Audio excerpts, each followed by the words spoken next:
bertanya, kapan kapan berdirinya pengelolaan sampah di SMK 6? Oke, jadi di SMK Negeri Malang ini salah satu sekolah adiwiyata, yaitu sekolah yang menerapkan peduli dan berbudaya lingkungan hidup di sekolah. Nah, kalau sudah namanya sekolah adiwiyata, berarti pengelolaan sampahnya harus ada. Nah, kalau pertanyaannya kapan dimulainya? Dimulainya ketika SMK Negeri Malang ini ikut seleksi sekolah adiwiyata tahun 2008. 2028. Tapi waktu itu pengelolaan sampahnya baru sekedar mengumpulkan sampah kemudian membuat kompos. Nah, sejak berjalannya waktu SMK 6 ini mulai terus bergerak, satu memproduksi kompos, yang kedua memiliki bank sampah sekolah, di mana bank sampah sekolah ini sudah terkenal di mana-mana. Salah satunya adalah upaya kita mengurangi sampah plastik yang ada di wilayah sekolah, termasuk kantin dan kelas-kelas. Seperti itu. Terima kasih, Pak. Ya. Siapa saja yang mengurusi tempat pengolahan sampah di SMK 6 Negeri Malang? Ya. Jadi yang mengurusi pengelolaan sampah ini ada 2 unit. Satu unit petugas kebersihan, di mana SMK 6 itu punya 9 petugas kebersihan. Saja, Pak. Itu ada Bu Roni, ada Mas Husen, ada Mas Jenal, ada Mas Sutris, ada Bu Kuraini, ada Bu Ana, ada Pak Yulian, ada Mas Jenal. Jadi ada 9 yang menangani sampah-sampah yang ada di sekolah, tetapi dibantu oleh siswa Ekosmart, Eskul, ya Eskul yang fokus di bidang lingkungan, yaitu Ekosmart. Ya, itu Eskul yang memang tim adiwiyatanya SMK. Itu juga membantu mengolah sampah. Terima kasih, Pak. Dan selanjutnya, apa saja aktivitas yang dilakukan di tempat pengolahan sampah? Jadi aktivitas pengolahan sampah ada 3. Satu, kita memilah, ya, memilah dan memilih. Yang ketiga, kita melakukan penimbangan untuk kalau sampah ekonomis kita timbang ke pihak luar untuk dapatkan uang. Kalau yang sampah daun kita lakukan pembuatan kompos. Seperti yang depan kita ada 2 mesin pengolahan kompos daun, ya. Kemudian kita mengurangi sampah residu. Sampah residu itu sampah yang tidak bisa terkelola. Yang gudangnya di belakang ini gudang residu. Yang kalau pintu keluar yang di sebelah kiri ini, Pak. Nah, itu sampah residu. Di situ sampah yang memang tidak bisa terkelola. Nah, sampah residu ini kita buangnya adalah ke TPA, tempat pemrosesan akhir, di TPA Supiturang, Desa Mulyorejo, Kota Malang. Seperti itu. Terima kasih, Pak. Yang selanjutnya, bagaimana cara mengolah sampah yang baik dan benar? Ya, kalau kita mau mengolah sampah yang baik dan benar, yang harus kita pikirkan adalah kita harus melihat dulu sampah ini kategori apa. Karena sampah itu kan ada 3 kategori, Mas. Ada sampah organik, itu yang kaitan dengan dedaunan, ya, dedaunan yang ada di sekitar sekolah. Yang kedua anorganik. Anorganik itu kaitan dengan plastik, ya, kresek, kemudian sampah-sampah yang susah terurai, ya, kemudian kertas, kardus, duple yang masih bisa kita uangkan. Yang ketiga sampah B3. Sampah B3 itu kayak baterai, bekas-bekas oli, kemudian jarum suntik, karena kita ada UKS juga kan, ada unit pemeriksaan kesehatan kan, pasti ada obat-obatan, jarum suntik, dan itu memang masuk kategori sampah B3. B3 itu bahan beracun dan berbahaya. Nah, kalau kita udah melihat 3 komponen, 3 jenis sampah itu, maka yang harus kita lakukan yang kedua adalah pemilahan sesuai jenis. Jadi nggak boleh sampah daun campur dengan sampah plastik. Sampah plastik nggak boleh campur dengan sampah B3.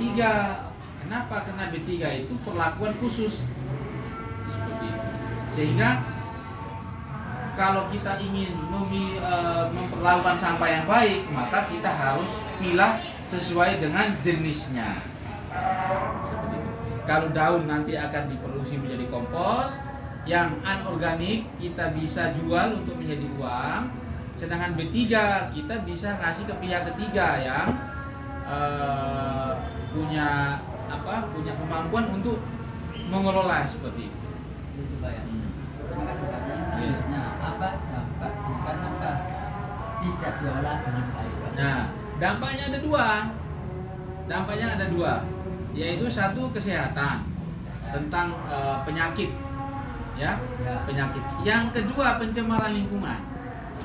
Nah, kalau sampah tidak kita terkelola, kalau kita nyentuh atau ada nyamuk yang menghinggap kemudian hinggap di kulit kita, akhirnya bisa kena demam berdarah. Ya. Jadi penyakit bagi tubuh kita kan. Ya. Nah, yang kedua, kalau sampahnya kita buang ke sungai sembarangan, akhirnya terjadi pencemaran sungai kan. Nah, limbah kan masuk ke sungai. Sungai bawanya kemana? Ke laut. Ke laut. Nah, laut di sana laut ada apa? Ada ikan. Ikan nelayan nangkap, jual ke kita lagi. Kita makan ikannya. Kita makan ikan masuk ke tubuh kita. Efeknya apa? Jadi penyakit juga ke kita. Makanya harus kita perlakukan sampah dengan baik. Tidak boleh kita sembarang membuang sampah di wilayah-wilayah kita, itu tidak boleh. Seperti itu ya. Ya Pak. Baik Pak. Selanjutnya, apa saja contoh sampah yang susah diolah? Nah, sampah yang susah diolah ada dua, ya. Satu residu itu kayak styrofoam, kemudian baterai, pecahan botol, pecahan kaca, itu kan memang nggak bisa terkelola, ya.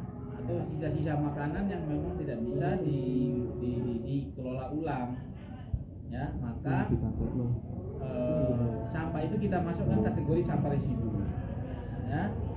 Yang kedua sampah plastik. Plastik itu nggak bisa terurai, dia butuh ratusan tahun baru bisa hancur, baru bisa hilang. Nah, itu kategori dua sampah ini yang memang sampai hari ini belum ada teknologi yang mampu mengurangi dampak daripada lingkungan yang ada di bumi kita ya. Yang selanjutnya, di mana tempat untuk sisa pengolahan limbah? Sisa pengolahan limbah. Ya. Nah, sisa pengolahan limbah tempatnya kita kalau di SMK 6 ini kita hanya punya gudang satu di sampingnya tangga musola. Itu gudang untuk anorganik yang plastik. Ya, Pak. Ya, sedangkan residu sebelum kita buang ke TPA itu kita punya gudang nih samping nih. Samping ini sampah residu. Ya, nanti kalian bisa ngambil foto di situ bahwa sampah residu itu adalah sampah kategori yang memang yang belum masuk, yang belum diuangkan atau yang belum ada teknologi yang membuatnya. Jadi ada gudang kita di sini. Jadi tempat penyimpan kita ada dua, yang anorganik di sampingnya musola, residunya ada di samping pintu masuk ini. Terima kasih. Yang selanjutnya itu, mengapa pengolahan sampah sangat penting? Ya sangat penting, seperti penjelasan saya tadi. Kalau kita tidak kelola dengan baik, efeknya adalah kita akan terkena penyakit kan. Yang kedua pencemaran sungai, pencemaran air itu kan, pencemaran lingkungan kan. Kemudian kalau kita kelola dengan baik, kita bisa terbebas dari pencemaran lingkungan, atau kita juga selalu sehat. Karena sampah kita benar-benar kita kelola dengan baik, sebaik-baiknya. Ya, Pak. Yang selanjutnya, apa tujuan dari pengolahan sampah? Ya, Tujuannya, Pak. tujuan itu kan satu, kita ingin menjaga bumi kita agar selalu lestari. Ya. Pak. Yang kedua, kita terbebas dari penyakit.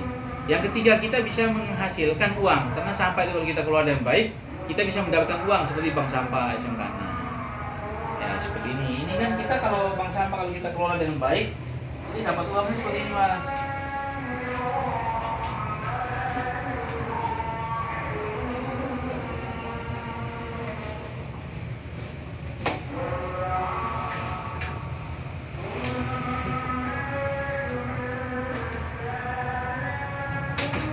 Dibawa sama petugasnya. Jadi ada ini buku tabungan mas. Jadi kita punya buku tabungan. Jadi pemasukan dari hasil penjualan sampah itu kita terdata dan bahkan sampai 1 juta sampai 2 juta per bulan pendapatannya. Iya. Jadi kita harus kalau kelola dengan baik itu insya Allah pasti bisa. Siapa? Terima kasih. Yang selanjutnya, yang terakhir, apa saja manfaat pengolahan sampah? Manfaatnya? Ya, manfaat ada 3. Ya, 10 apa saja, Pak? 1, kita tersadar. Kita sebagai manusia kita tersadar akan pentingnya menjaga lingkungan hidup, ya kan? Yang kedua, kita terbebas dari penyakit, ya kan? Ya, Penyakit ya. badan kita. Yang ketiga,